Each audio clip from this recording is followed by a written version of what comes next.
starting on 2.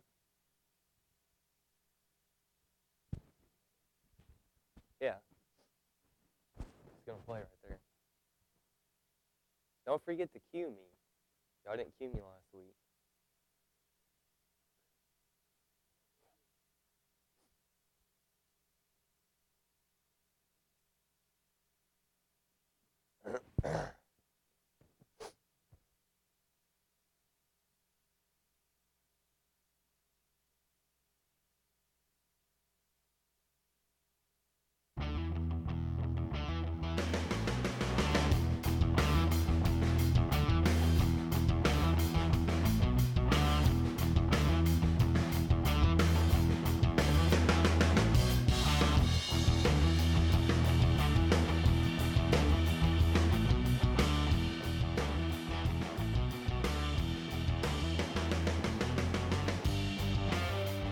Over the past week, we've seen gruesome injuries in the NFL, and we've also seen some late season woes for one certain Northeast team that might want to think about coaxing a certain pitcher with a bloody sock out of retirement. It's time to go around the clock.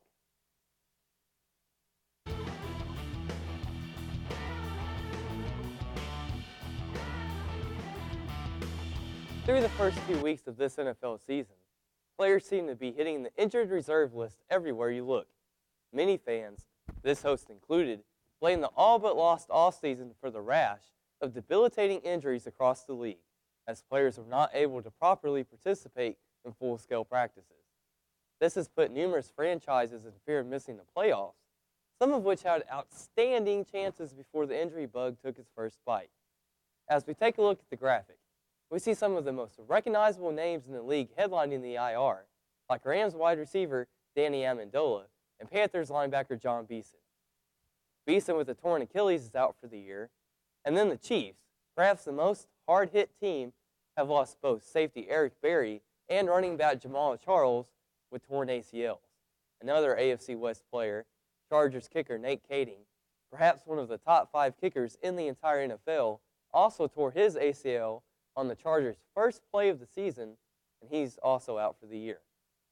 The second list of NFL major injuries include Chargers defensive end Luis Castillo, one of the players who we thought was going to have a breakout season with a broken fibula. Danny Amendola, the Rams version of Mr. Wes Welker himself, has a dislocated elbow, and he's out at least 8 to 10 weeks. The Rams have also been hit hard, as you see Steven Jackson on the list as well, out with the quad indefinitely. And perhaps the most important injury, at least to fantasy teams, has been that of Arian Foster, the Texans running back, who at this point has limited carries and has lost his starting job to Ben Tate. Like I said, perhaps no team was more ill-equipped to handle these setbacks than the Kansas City Chiefs, who were beaten senseless by a surging Detroit team last Sunday, 48-3. Like I said in the process, the Chiefs lost Pro Bowl running back and franchise icon Jamal Charles to a torn ACL, which means he'll be out for the remainder of the season. This is on top of the season ACL injury tear to safety Eric Berry, the rising star of the KC secondary. The Chiefs won the AFC West last season, but now sit at 0-2 with a tough schedule ahead and no breathing room in sight. To avoid an extremely disappointing season, quarterback Matt Castle will have to reprise his consistencies from a year ago, as will wide receiver Dwayne Bowe, and the Chiefs will need former Cardinal Steve Breston to shine. However, so will the defense. In 2 games against Buffalo and Detroit, Kansas City has been outscored 89-10. Now we turn to baseball and the Bummers of Beantown. The Red Sox entered this season with stupendous confidence and media hype, thanks to their offseason signings of Adrian Gonzalez and Carl Crawford. Gonzalez has been a monster from the first pitch, and while Crawford struggled mightily, at one point being sent to the minors, the Red Sox rolled through the season as expected. Then came September. On the morning of the 1st, Boston led the AL East and had a 9-game lead over the Rays for the wild card. Here we have video of the Red Sox as they opened a doubleheader against the Baltimore Orioles on Sunday. Surprisingly enough, they lost. That loss was part of a 5-16 slide, but the 6.09 team ERA Boston is experiencing in September. They have seen physical breakdowns hit the majority of the team, including Josh Beckett, David Ortiz, Kevin Youkilis, the still injured Crawford, and even, sadly, yes, Gonzalez. This all comes on the heels of losing Daisuke Matsuzaka, Clay Buchholz, and Jed Lowry, all of whom have shut it down for the season. Equally as troubling, the Sox have just over $42 million tied up in players not even marginally contributing, or those that have been shipped to another team. Bobby Jinks, Crawford, also just hitting .225 on the season, Daisuke, Dan Wheeler, Mike Cameron, and the extremely disappointing John Lackey, whose ERA within the AL East is 7.52 and not much better outside of it. Thanks to the unreliability of the starters, the Red Sox bullpen is now crumbling from an unusual amount of innings. Simply, Boston is old and decrepit. Tampa Bay, now just 2 games behind, hasn't had a starting pitcher older than 30 in 4 years. And the LA Angels are there too, with arguably the second best rotation in all of baseball. If the Red Sox can't find some moxie over the last week of the season, they're staring directly in the face of one of the worst collapses in baseball history. On Monday, the regents of the Universities of Texas and Oklahoma granted Dan Boren and Bill Powers, the presidents of the respective schools, the power to either work out a new deal to keep the Big 12 together or else leave for a new conference. Boren has called for the league to move towards an equal sharing revenue model or else the Sooners will depart. Powers said he would still consider the conference, but did not elaborate on any further details. Texas A&M has already stated that when legal issues are worked out, it will move to the SEC. If OU leaves for elsewhere, Oklahoma State has promised to follow. Texas regents met privately by phone before approving a notion that would require a move by Powers to be submitted to a final vote by the regents. Plenty of speculation has taken flight that the schools would be headed for the Pac-12, but that conference issued a statement Tuesday night that it decided, at least for the time being, to remain a 12-team conference. Texas lawmakers, such as Representative Dan Branch, have said they are unlikely to interfere with the proceedings. However, Branch stated that he has told administrators and regents that the school should stay rooted, not LA or East Coast centric. While the NCAA has no ultimate control over conference affiliations, NCAA President Mark Emmert says he has urged university officials across the country to remember the well-being of the student athlete. I think those of you at home will probably agree that it hasn't been the focus of collegiate athletics for quite some time. When we return, I'll take a look at ASU football and ASU volleyball. Stay tuned. For you. Hey, Mom. You know, girls, I used to cheer back in my day. Y'all gotta put that cord back. Ready? Okay.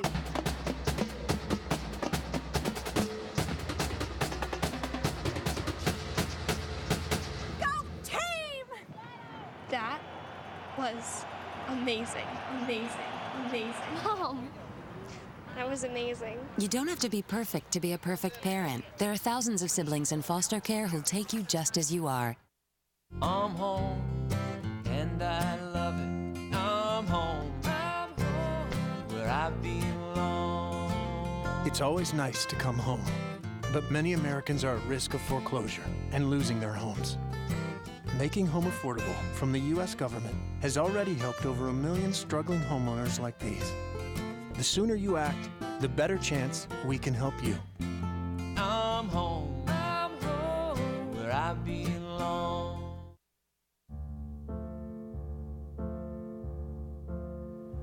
There's a monster in my bathtub.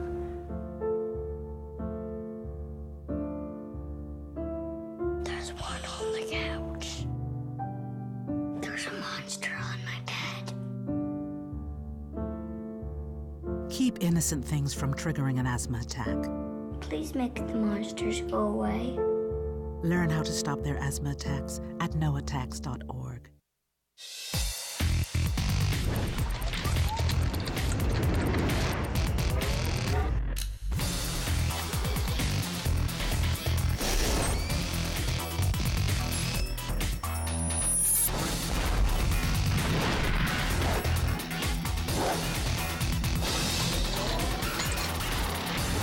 Arkansas State University. One howl of an experience. Text HOWL to 74700. Welcome back. For this week's ASU segment, we'll start with ASU volleyball. The team has experienced a great run in recent weeks, posting a 3-0 record at the Holiday Inn Express Invitational in Northwestern, which culminated in a 5-match winning streak to push their overall record to 9-5. During this period, sophomore Megan Baska earned Sunbelt Conference Defensive Player of the Week honors, the 6th time the Overland Park, Kansas native has received the award. Baska has 269 digs this season, and that average per game ranks 3rd in the SBC. Baska's teammate, Kayla Fielder, has quietly taken over 9th place on ASU's all-time kills list. The senior passed Pip Soulsby's mark of 1,144 kills during the home opener against Southeast Missouri. Head coach Justin Ingram has been pleased with his team's performance of late, stating anything an opponent has thrown at them has been handled with ease, with no surprises. This team is playing together right now and with extreme confidence. And their first 4 Sunbelt games this season are at home, beginning on September 27th against UALR. I believe this team has a real chance to win the conference, and if they keep playing like this, they could just go all the way to the NCAA tournament. Next, we have the football team. The Red Wolves played tough in a 26-7 loss to number 13 Virginia Tech last Saturday, actually scoring first with a 3-play drive on their first possession. However, the Hokie defense put the clamps on after, and ASU couldn't muster much the rest of the game. Last week, I said the defense needed to continue playing well. They didn't do too bad, holding Virginia Tech to 3 points in the second half and posting 2 second-half interceptions. This time, however, it fell on the offense and the running game. Against Memphis, ASU found any hole it wanted. Last Saturday was quite a different story. That left the load on the arm of Ryan Applin, and the vertical and long out routes that were called simply did not work. I think more creative play calling is the only thing that will save ASU during matchups like these, something I believe Coach Hugh Freeze should think about. But luckily enough, the football team gets Central Arkansas this weekend at home, and I expect them to rebound convincingly. Coming up next, head soccer coach Tafadzwa Ziyenge stops in to talk about ASU and the beautiful game.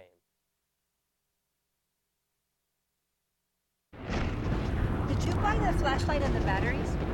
Yes?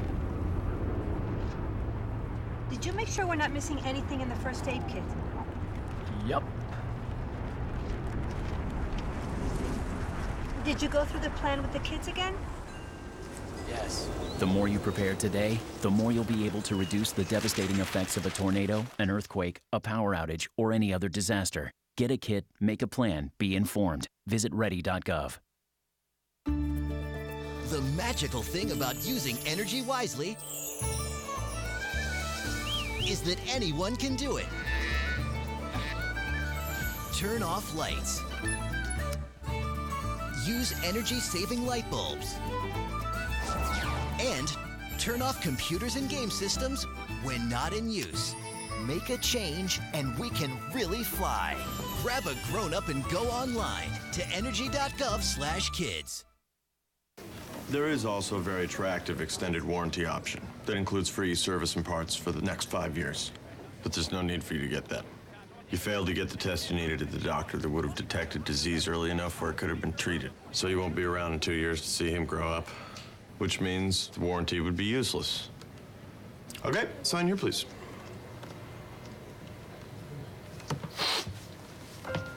For a list of tests every man should have, go to ahrq.gov.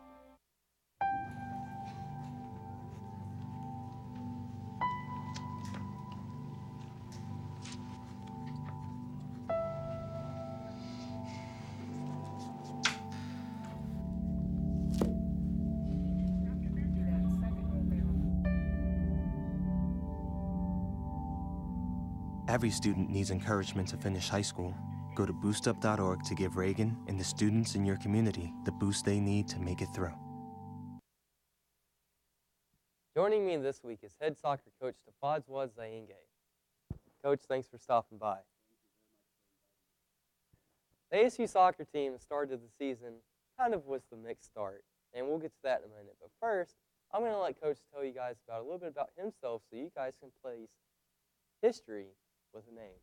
So, Coach, if you don't mind, will you tell the viewers at home a little bit about yourself and your history with the beautiful game of soccer, your coaching history, and your individual playing history? I was born and raised in a country called Zimbabwe in southern Africa. I'm the last child, family of 4 boys, 1 girl. I basically grew up playing soccer. It's the most popular sport in Zimbabwe, the most popular sport in all of Africa. And within a family of 4 boys, we all played. Right. And I didn't get to actually own my first real soccer ball until I was about 8 or 9 years old. I bet you were pretty excited. Yeah, because we were pretty poor. We kind of had to make our own soccer ball, put a bunch of plastic together, put some newspapers in there, and make and improvise basically. Right. And so that's how I grew up playing the game, barefooted, and then went on to play as I got older in high school. Came to the United States, played in college, and I played 4 years professionally, retired, and then started coaching.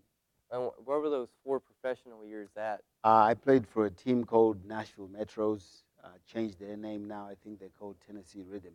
Okay, yeah, I think I saw that online. Yeah. What position did you play professionally?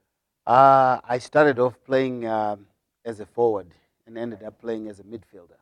Oh. Yeah. Did you have any particularly interesting or memorable goals during your professional career or even collegiate career? Yeah, I led the nation in scoring my senior year, and I think I was 2nd or 3rd in assists in the NCAA. As far as memorable goals, I'd like to think all of them were memorable.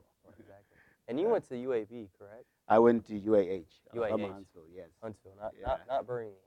I'll get my facts straight. Yeah. That's pretty interesting, Coach. Now, to get to a little bit of a heavier subject. Sure. The ASU women's soccer team, Mm-hmm. which obviously you've been there to see this, in the last 4 matches, you guys have posted 3 losses and a tie. Yes. You started the season kind of on a high note with some wins there early.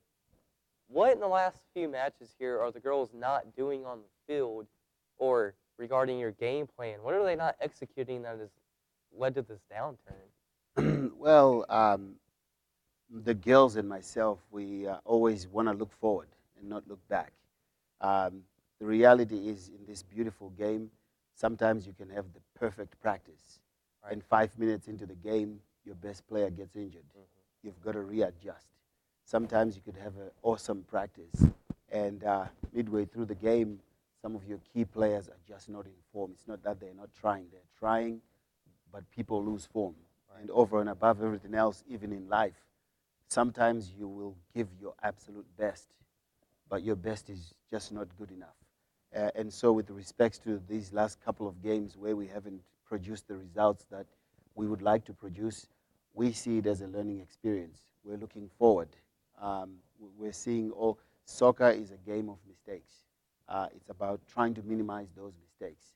And so the one thing I know for sure is my players are trying their absolute best. There's not been one game where they were lazy or just not competent.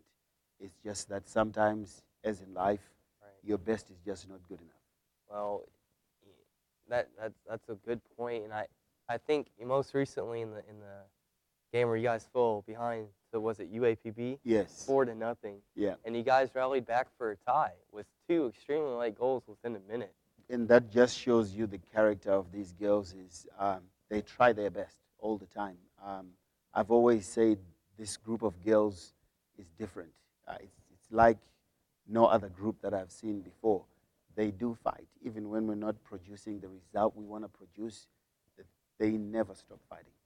Well, you speak a lot about the girls and this fight they have in them. And obviously, to have fight, you must have leadership in sports.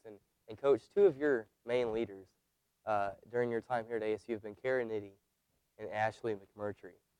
Can you tell us a little bit about what those girls bring, not only to the field, but also to the locker room and the practices and team meetings in general? How do they affect the rest of the team?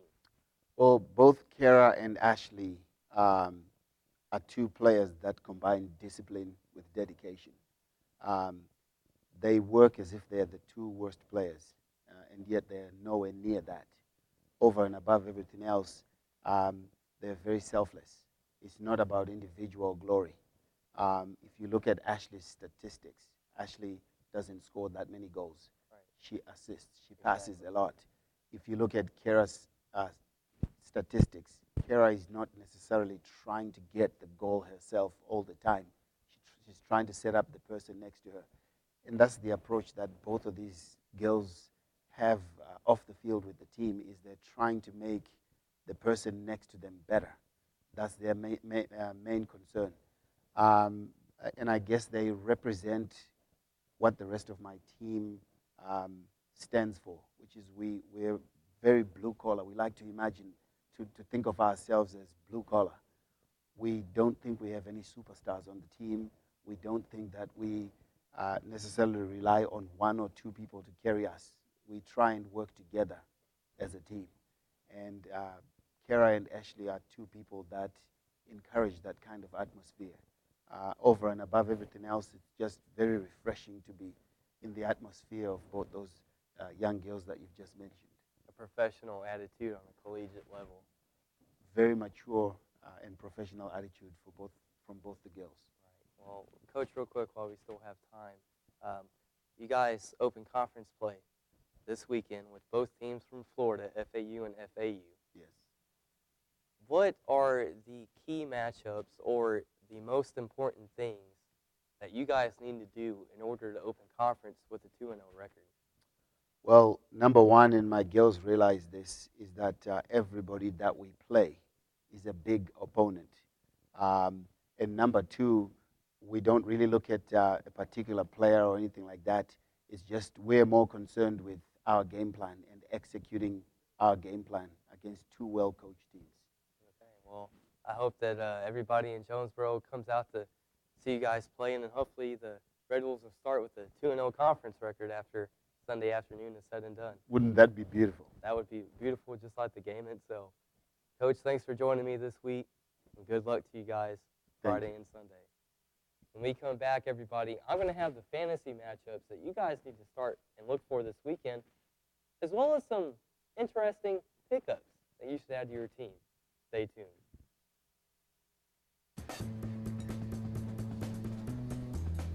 Even an Iraq vet like me who's in really good shape needs good health care. Especially when it's top quality and convenient. And it's not just for men. In fact, aren't you a vet, Patricia? Yeah, I served in the Air Force. So why not come in today? When you check in, you'll get a full medical exam, first thing. Free for vets at the VA. So check us out and see you here.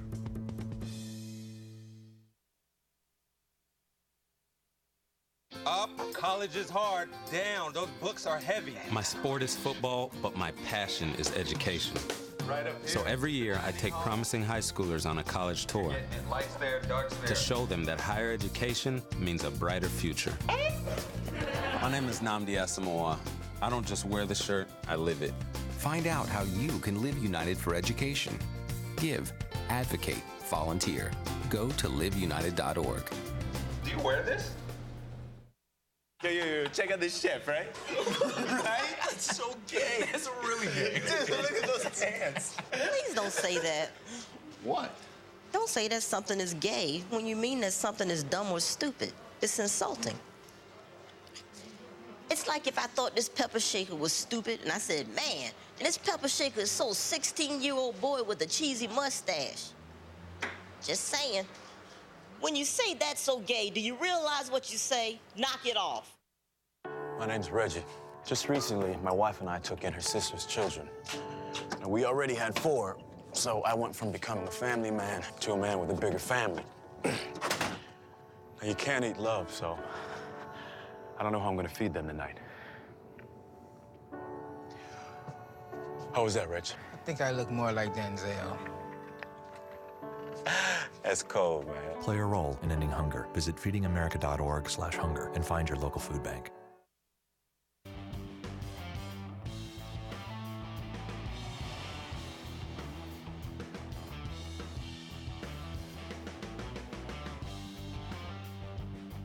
Like I mentioned earlier in the show, last weekend featured the injury bug around the NFL, and I'm sure it's taken on toll on your fantasy teams just like it has on some of mine.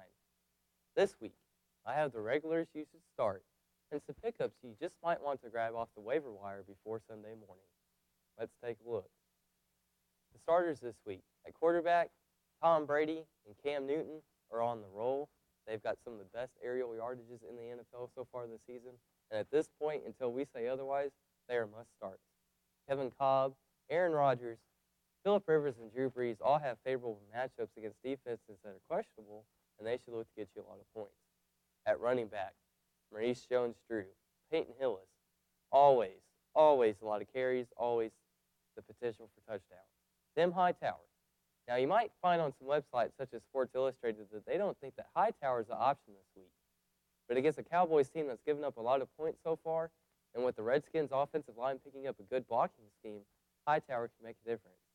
Rashard Mendenhall, good for a touchdown, and Matt Forte, the do-everything back for the Bears. At wide receiver, you have must-starts Andre Johnson and Calvin Johnson, flanked by Santonio Holmes, Vincent Jackson of the Chargers, who had over 200 yards and 2 touchdowns last week, and Stevie Johnson of the Bills, quarterback Ryan Fitzpatrick's favorite target. At tight end, we have Dustin Keller, who caught a touchdown last week, Rob Gronkowski, who had 2 touchdowns, Tony Gonzalez, Jimmy Graham of the Saints, who looks to expose the Texans' defense, and then Owen Daniels, quarterback Mike Schaub's favorite target over the middle, where he looks to expose the Saints' defense. And then defensively, start the Chargers. They've got a fantastic matchup against a punchless Chiefs offense. Start the Lions against a Vikings team that quite hasn't learned how to close out a game. The Steelers against the other punchless team, the Colts. The Cardinals. Now, you might say the Cardinals is the interesting pick, giving up some of the most yards so far in the NFL this season, but the Seahawks have yet to put together a complete offensive game, either in the pass or on the run. So that's a must-start this week. And then again, we have the Jets. I picked the Jets last week, and they've almost pitched a shutout. And while they're playing at Oakland this weekend, the Raiders are a team that feature the run heavily, and the Jets are a team that can stuff the run. So look for Jason Campbell to probably throw a couple interceptions in the way of corners Antonio Cromartie and Darrelle Revis. If we look now at the waiver wire pickups, you'll want to start guys and pick them up if you can. Cam Newton, like I said, who has a great matchup this week. Ryan Fitzpatrick, perhaps the most undervalued quarterback in the entire NFL. He's thrown 6 touchdown passes so far this season. Ben Tate, who's taken over the starting job from Arian Foster while he's injured for the Texans. Deion Branch, Tom Brady's classic go-to receiver. Matt Hasselbeck, who has the Titans with a big game over the Ravens, threw for over 350 yards last week. Fred Davis, the #1 touchdown recipient of Rex Grossman so far, he looks to be a growing target in the Redskins' offense. And then finally, we have Thomas Jones. As I mentioned earlier, Jamal Charles of the Chiefs went out with a torn ACL. Thomas Jones, naturally being the backup, will fill the starting role. And while he may share carries with Dexter McCluster, Thomas Jones has some good seasons with the Bears, and he's also had some good seasons in Kansas City. And while he might not be a 90-yard touchdown kind of guy, he might be a 65-yard, 32-yard receiving kind of guy. Now, some of those, like I said, might be iffy to you at home, but give him a shot, and I think you'll be pleasantly surprised. That's all I have for you this week on Shot Clock. Thanks for spending your evening with me. And if you have time, check out the ASUTV.com page for info on all our shows, staff, and the department. And also check the ASUTV Facebook page, where you post pictures from the studio and information regarding shows. Have a great weekend and take in some Red Wolf sports. I'll see you next Thursday.